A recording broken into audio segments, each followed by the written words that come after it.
यदि जंग से पहले दुश्मन के हथियारों की जानकारी मिल जाए तो इससे बड़ी विजय क्या हो सकती है। उसी तरीके से साथियों, यदि बीएसटीसी का आप एग्जाम देने जा रहे हो और यदि आपने अभी तक सिलेबस नहीं पढ़ा है तो यह वीडियो सिर्फ आपके लिए। बीएसटीसी सिलेबस और बीएसटीसी के सिलेबस की हम बात करेंगे विस्तृत रूप से। उससे पहले मैं आपको इसके कुछ क्वेश्चंस बता देता हूं कि कितने आएंगे, कितने नंबर के होते हैं।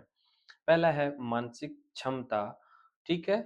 इसके 50 क्वेश्चन आएंगे, जो कि एक क्वेश्चन 3 नंबर का रहने वाला है, यानी कि 150 नंबर का आपका एक पार्ट रहेगा।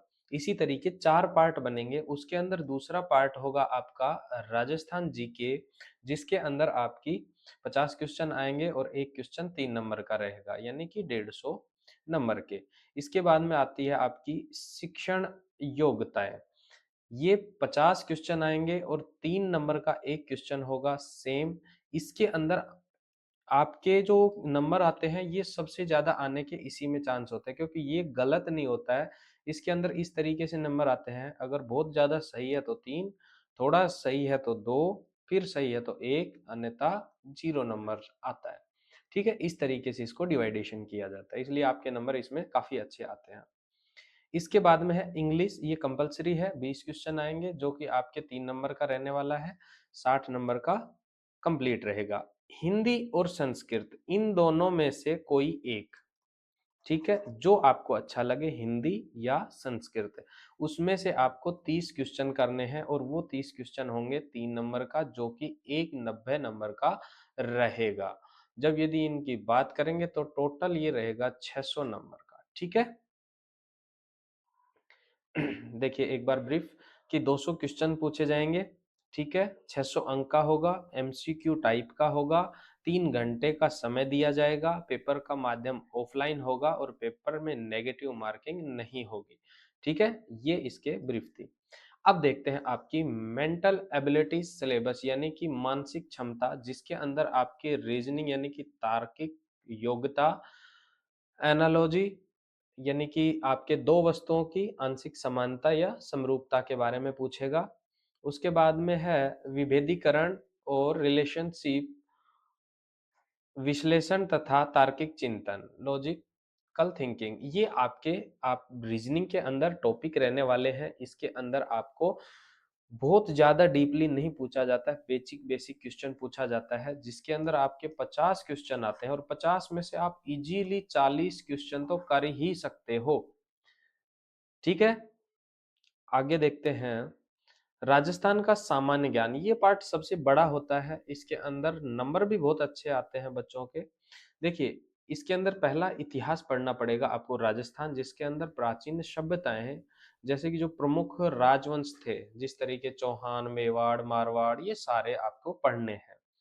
1857 की क्रांति, जितने भी किसान आंदोलन हुए हैं, प्रजामंडल आंदोलन, राजस्थान का एकीकरण तथा प्रमुख व्यक्तिगत, ये आपको इतिहास के अंदर पढ़ना होता है।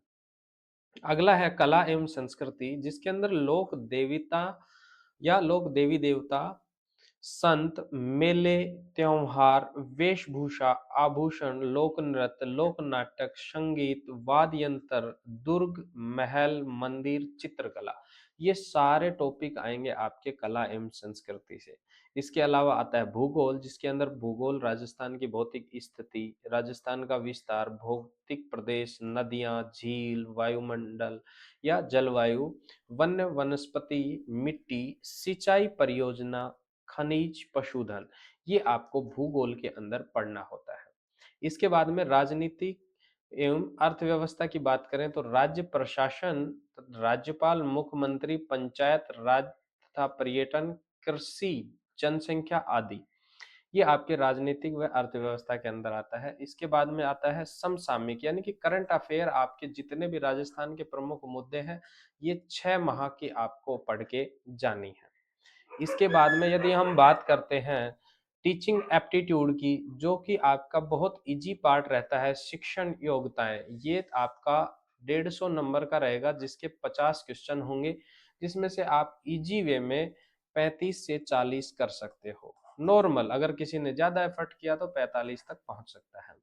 ठीक है, जिसके अंदर आपके टीचिंग लर्निंग यानी कि शिक्षण अभिगम अधिगम, लीडरशिप का गुण होना चाहिए आपके अंदर, नेतृत्व किस तरीके से करोगे बच्चे का, कि बच्चा क्या कर रहा है तो उसको किस तरीके से ट्रीट करना है, ये सारी। इसके क्रिएटिविटी यानी कि सृजनात्मक, और इसके बाद में आपका आता है मूल्यांकन, ठीक है।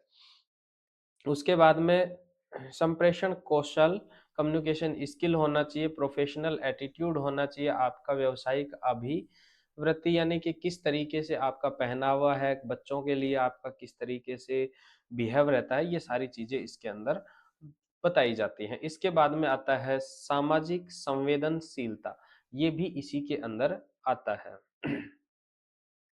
इसके बाद में आता है इंग्लिश सिलेबस की बात करें तो इंग्लिश के अंदर आपकी जो लैंग्वेज है वहाँ पे 20 क्वेश्चन होंगे, और उसके अंदर पहला comprehension, narrations, spotting errors, prepositions, articles, connect connectives, और correction of sentence, kinds of sentence, sentence completion, tense, vocabulary, synonyms, antonyms, one word, और स्पेलिंग एरर, इन सभी के आपके 20 क्वेश्चंस पढ़ने हैं।